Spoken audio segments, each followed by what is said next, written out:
a aid worker in Gaza, able to join us now. Clémence Lagouardat, who is from Oxfam's humanitarian response in Gaza, in fact, head of that team in Gaza. Clémence, thanks so much for joining us. What has been the scale of the attacks that you and your teams on the ground have witnessed overnight? What I can tell you is that it was large scale. I think the entire Gaza Strip woke up around 2, where the simultaneous attacks happened all across the Gaza Strip. We had reports from Deir el-Balah, from Rafah, from Gaza City, from the north.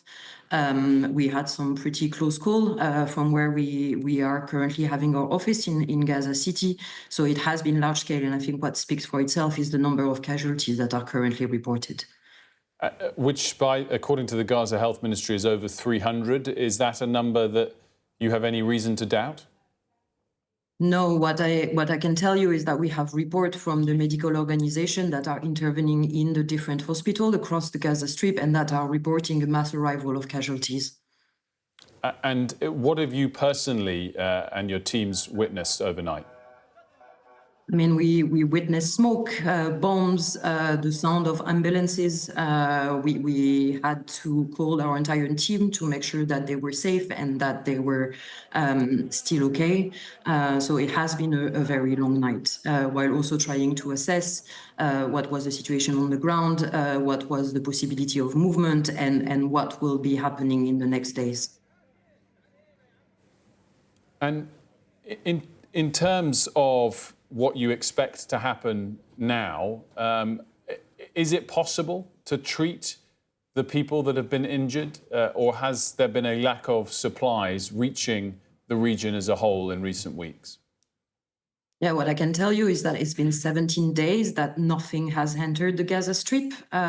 So we know that the supplies are running low. As a reminder, there is 2.2 million people that are currently living here. So even if there was a surge in the assistance in the beginning of the ceasefire, it goes fast. You need to feed, you need to treat 2.2 million people.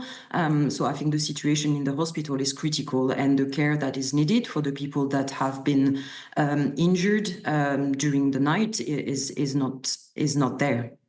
Are you fearful of a return to some of the most pronounced, the worst attacks on Gaza that we saw over the course of the last year and a half materializing in the days and weeks ahead? Yes, of course, and there are signs. There have been evacuation orders this morning. We also have spontaneous movement of population far away from the buffer zone because they are fearful of ground incursion coming back.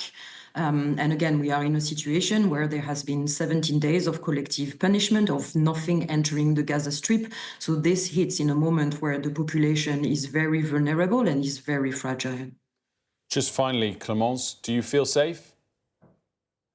I mean, right now we are waiting to see what are the guarantees that we can get as humanitarian community to be able to continue the work, to be able to assist the population here.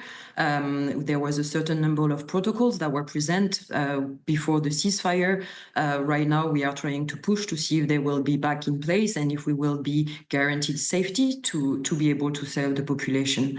But yeah, I mean, it's a critical situation and we are extremely worried. Clémence Lagouardat, thank you so much for joining us.